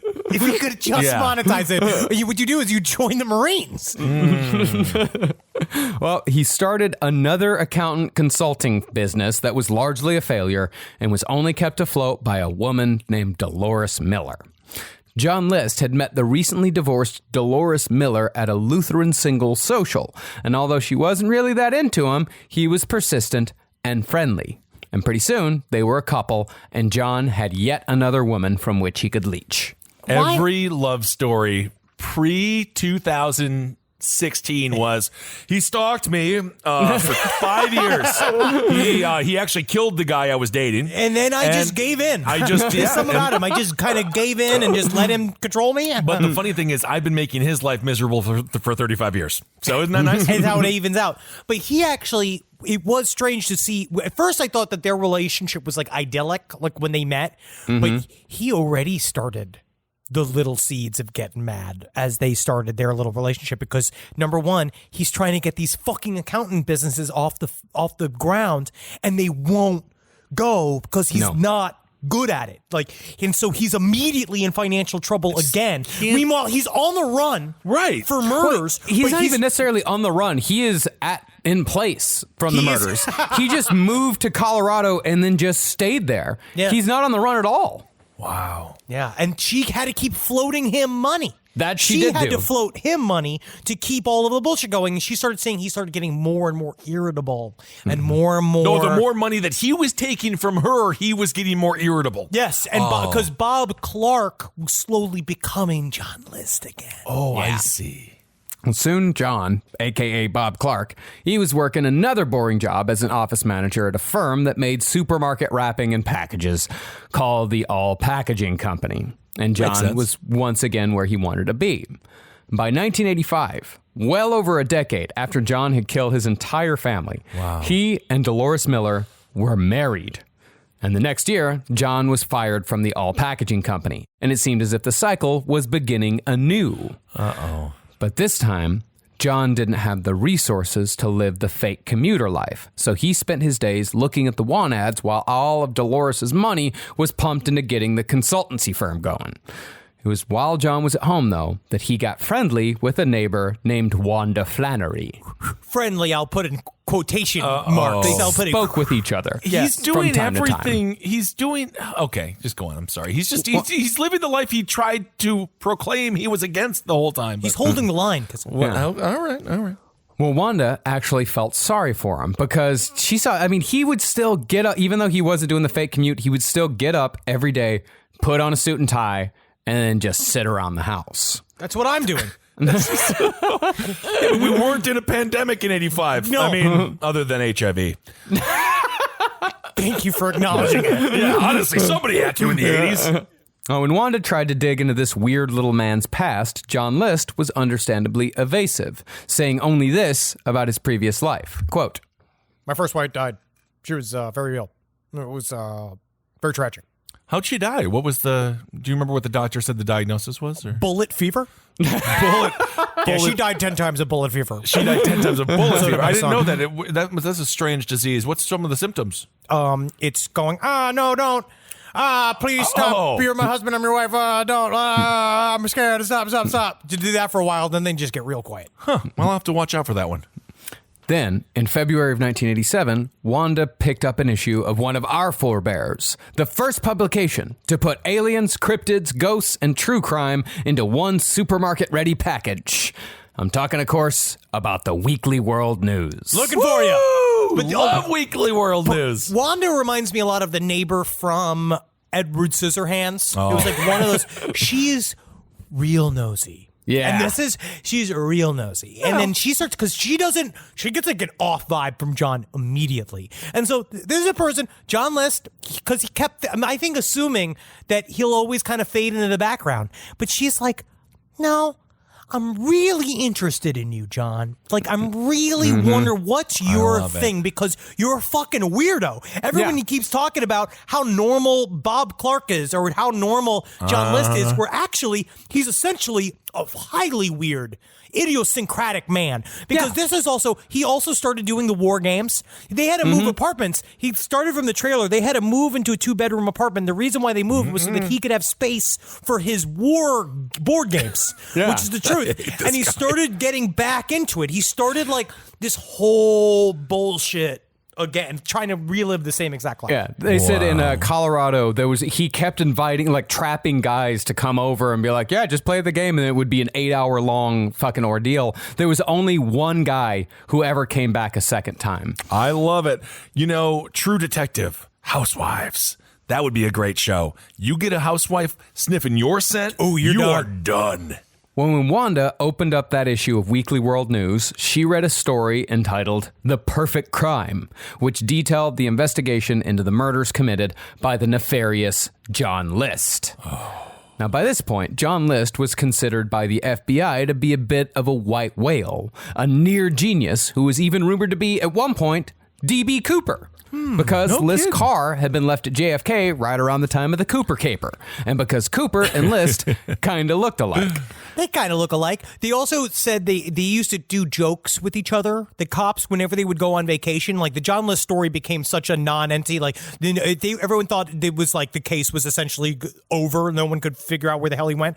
And so when cops would go on vacation, one running joke that they would do is they would send postcards from wherever they were, just being like, having fun on the beach, like, sign John List. Right. Like, they would just do it as pranks. See, that is the thing with Weekly World News. There were tidbits of truth, great stories in there, followed by little articles like, are farts ghosts?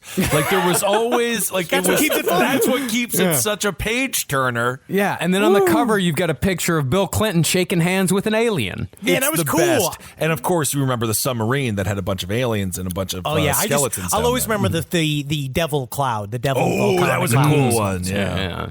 I'm starting to think there's something in the clouds. I don't trust these clouds. But when Wanda looked at the picture of John List in the Weekly World News, all she saw was Bob Clark.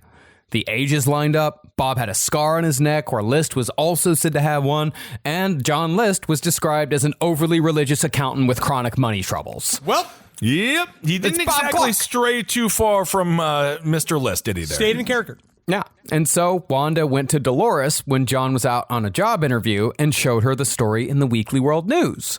But Dolores, who couldn't imagine that her Bob could be anything but a boring old accountant, she just laughed and said, "Oh yeah, Bob's a mass murderer." Followed by Dolores talking about how, yes, she does believe that farts are ghosts, and she thinks there's a strong family lineage depending on the smell. Farts are just things we don't understand because we don't have the science yet. Absolutely. I met my cousin Ernie. I remember I farted, and I know for sure that was cousin Ernie because he smelled just like that rhubarb pie.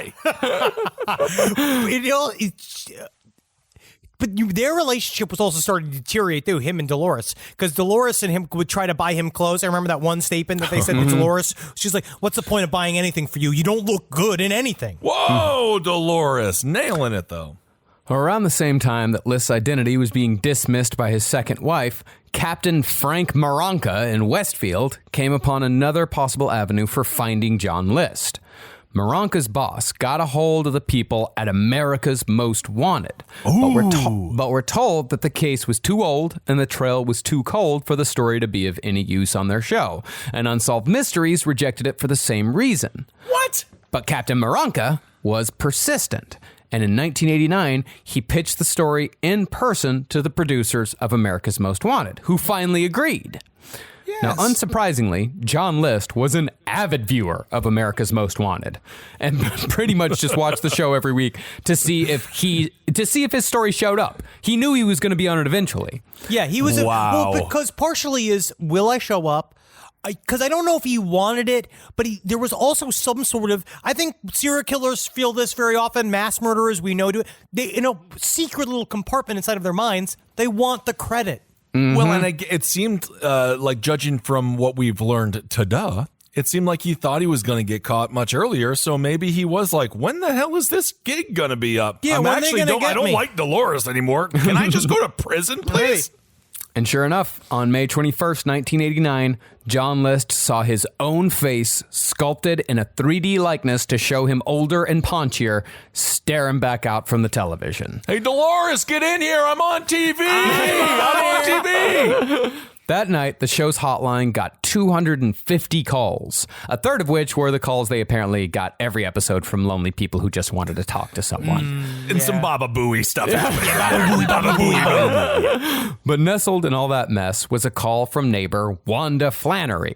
She left a short, simple message saying, "Here is an address. John List lives at this address. He uses the name Robert P. Clark. Come get him." Damn, all right.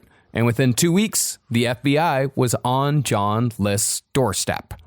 And John, who had pretty much stayed put in Colorado for the last 18 years, raised his hands in surrender, entirely unsurprised that things ended this way. See, television, yes, it maybe gave rise to fascism in America, but it also caught this guy. This one guy. Nice. That was a consequence of different aspects of American life. Yeah, cool.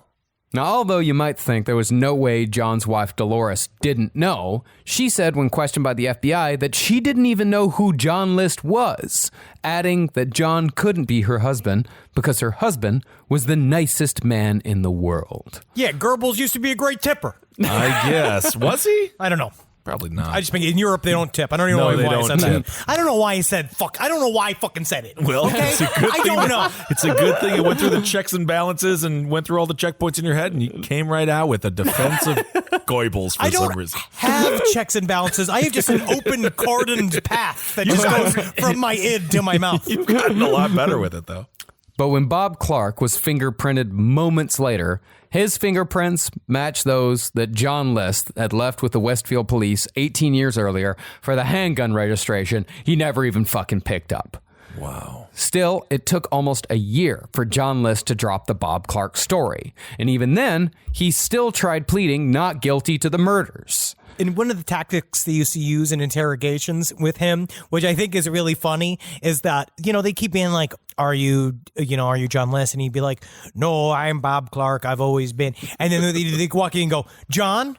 They would say John, and then he'd look, and he'd be like, yes. I did not do that. He would respond to the name. Oh, my God. And he would respond. Oh, you got me again. You're funny. I guess I'm not that disciplined. What a jackass. I guess I should have listened to Mr. Iliano when he said to write up a character bio and stick with it before all the scene work. I love the detectives that were just like, what if we try this? Of course, because they knew it was him. It is him. He would stonewall him because, they'd shows like, all right, look, Bob Clark does not exist before 1971. John List ceases to exist after 1971. Your fingerprints match those of John List. Sounds like a you problem. You sounds are like a you John problem and not a me problem. Okay. Despite the overwhelming evidence, the defense tried arguing that John was not responsible for his actions. They said that John wasn't programmed to deal with overwhelming problems, that he was steeped in old world values, and his obsessive compulsive tendencies led him to the murders, which, in their opinion, that's enough to let him off the hook. Well, they truly just thought that OCD was just this horrible they try to make it like it was like an antisocial personality disorder kind of shit, where it's like mostly from what I have discovered is that OCD is a self-punishing thing. Yeah. But it's not like, I understand having a family is probably extremely stressful and stuff, but like a lot of people have families and then don't kill them.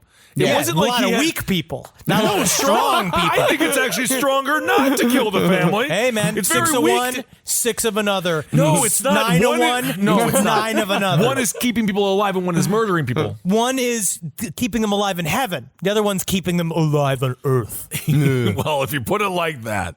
The defense even tried bringing Helen's syphilis and Patty's interest in witchcraft into the mix, saying that these were the two things that drove John to the point of no return. But thankfully, the judge deemed both irrelevant. And I was a witch hunter. And as you can see, Exhibit 8, we've got yucky pussy. Let's just take a look at the yucky pussy. Now you take a look at that yucky pussy and you tell me you don't want to kill your whole family. Exhibit C. Yucky pussy. All right, Mr. Kissel, thank you for your opening statements. Yeah. The trial actually can begin now. More. I have the whole alphabet of yucky pussies. We're going to start the trial now. You're going to have to be escorted out of it. All right, thank you for letting me talk. Predictably, John List was easily found guilty of 5 counts of murder and was sentenced to life in prison on April 12, 1990. When asked if he would do it all over again, though, he said he wouldn't. Wow. He said he wouldn't. Growth is possible. You mean to tell me people don't change? So 1990. We had a life. He lived a lifetime. Oh, yeah. His time on the run could vote. His time on the run could smoke. Oh, yeah. 18 years this man got to live. Well, from what he said, he didn't think he would get away with it for more than a week or two. But when weeks passed and the murder still hadn't even been discovered, he decided to just sit back and enjoy the freedom.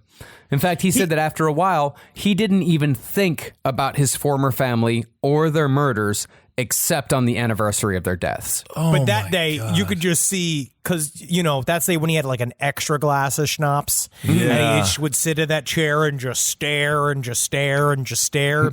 But then he was fine. I don't trust introverts for a reason. That's this is another saying. one. Yeah, we're living in an introvert's fucking world right now. I know. It's you very guys keep scary. saying that. It's not that we don't like it any more than you do. What's that? Oh, yeah, I know. This seems like it's very interesting that you say that. No, Marcus, you're technically an introverted extrovert still. Yeah, because I know, true introverts are. I know that you're 70% introvert, but that 30% allows you to talk. I say 65%. I've seen him out there. Yeah, I've seen him dancing out there. I know. I've seen him dance. You've seen me drinking and dancing. No, on your wedding when you were truly happy. And the That is Texans, true, at the wedding, Man, yeah. his family can dance. Anyway. Yeah.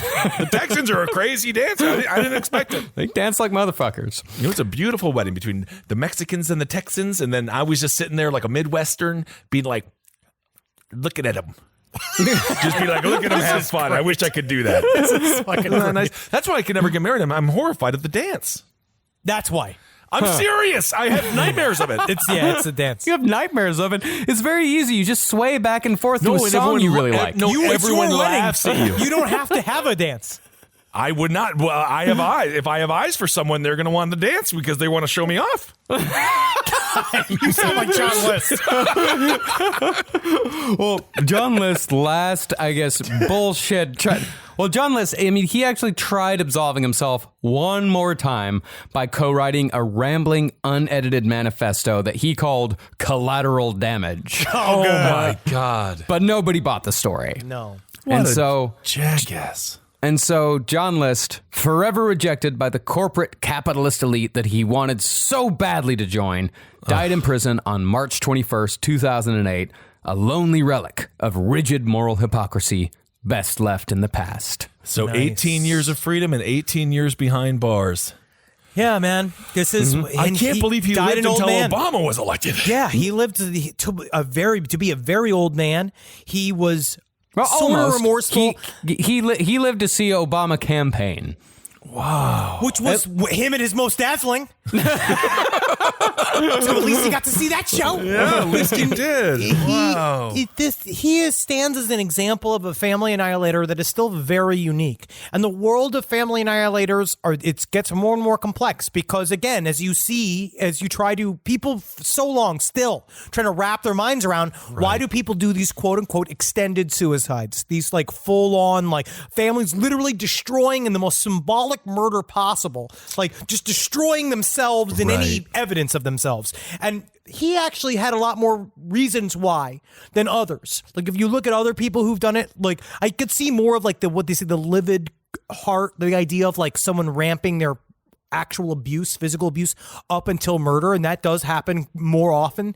But these stories of these oftentimes it's also a partner on the side, but it doesn't seem like he didn't have an affair or anything, right? No, he just was done being a daddy, and when daddy says it's over, then it's over for everybody. I guess. All right. Well, thank you all so much for being with us on the John List Part 1 and 2. Fascinating story. I don't know. Check in with your significant other. Make sure there's no guns for feet in the house. Communicate. You got to communicate. Communicate. And divorce is totally fine. Just Always don't on the get table. married at all. Fucking just leave. Get on the bus And go to maybe another people will be place. sad for a second, but everyone will get over it. They'll all and be alive. Everyone will heal. I promise you. All right, everyone. Well, thank you so much for listening. Let's see. Do we have any housekeeping, any clerical, speaking of clerical things with John? Well, first I have to get my bullets, then I have to get my alibis. No, I'm sorry. Are you going to kill Wendy? I said the quiet part out loud. Yes. Say we have weed coming. Weed is coming? So that is very exciting. We'll tell you a day soon. We will tell you a day I didn't know what that soon. is. This Saturday I have my Civ 6 show on Twitch. Very nice. 2:30 PTSD. PTSD You're gonna is have a PTSD different thing. when it's yeah, done. that's. That's on twitch.tv/podcast Are you network. that week that you have PTSD from Civ 6? Because if you go to like the military hospital with that kind of PTSD, they're going to just kill you. Yeah. I'll die from the food. Yeah. Then we have Last Stream on the Left is coming back. So this is our plan. What we're going to do for now, because the meeting that we're supposed to have with Twitch hasn't happened yet, and I have no fucking clue when it's going to happen. They're not rushing. I don't know if they like us very I don't think so. But we will find out. We're supposed to find out. So until then, this is our temporary. This is what we're doing for now. This could be permanent too. We'll see. I don't know. Last Stream on the Left will be live 5 p.m. PST, 8 p.m. EST, and it's going to be live. For our Patreon subscribers, it will be live. So from 5 to 6 p.m., you're going to get, this is on PST, you're going to get the show. If you're a Patreon subscriber, you're going to get a link to come see our show. You're going to see our show live. But then we're going to post it for free on YouTube for anybody to see for free immediately, either the day after or the next day. For some after. reason, I feel like you've made it confusing, but I do love it. I mean, that's just the plan. I do love it. Yeah. The plan is because we want the show to be free as much as possible, but we also, we want to do something for our Patreon subscribers, so that's what we're doing. That's right. So, of course, you can give and subscribe to our Patreon. Thank you for everyone who has done that. So, yes, Yes, absolutely. The But stream we is won't back be on censored. Patreon. We won't be any. It is just going to be us and you. Well, Yeah. Marcus In a and I private still room. have free speech jail. It's still Marcus is actually the warden. I've been doing a pretty good job as a CO. I don't know. You don't have any. I don't even have any clue how much weightlifting I've been doing in free speech. I've been going to the legal room and doing a lot of research. Really, yeah. Mr. Panzram? Yeah, and me and my Muslim brothers, we are. You're going to see what we're going to organize. You see my converted tiny free hat speech jail. that I've been wearing? I love it. Honestly, that would be a great phase 3 for your life. Yeah. You have to convert. All right, everyone. Yes, so we'll just keep you aware Abreast. of all the other changes and all the fun things that are happening. And again, second half of 2021, we're knocking on all the wood possible, but we are positive, and we're going to keep on moving forward. No matter what happens, we'll be together, and we'll keep on trucking and plugging away. I don't care if I have to do this fucking show on top of an empty 18-wheeler that we just drive around from town to town to town. We could staple you on top of anything. Yeah, I can be glued. Hail yourselves! Hail Satan. Oh, Helgeen. Magustalations, everybody. Hail me.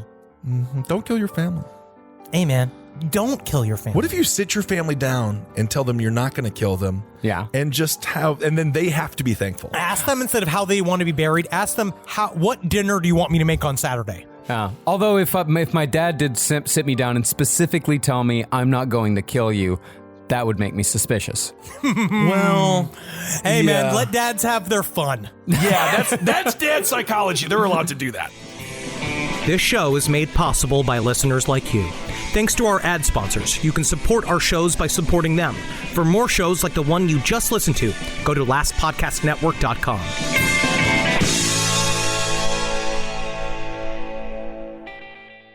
Your phone is your lifeline. Calling your kid to say goodnight, waiting on a job callback, or just sending a meme to your best friend when it's been that kind of day. Wherever life takes you, the TextNow app keeps you connected for free. Get a real phone number, unlimited talk and text, and 5G data for your favorite apps, all for $0 a month. No fixed contracts, no hidden fees, no panic when bills pile up, just phone service that's there when it matters most. TextNow, we've got your back. Download TextNow in your app store today. Wireless plans require the purchase of a SIM card. Visit textnow.com for terms and conditions. Hi, listeners.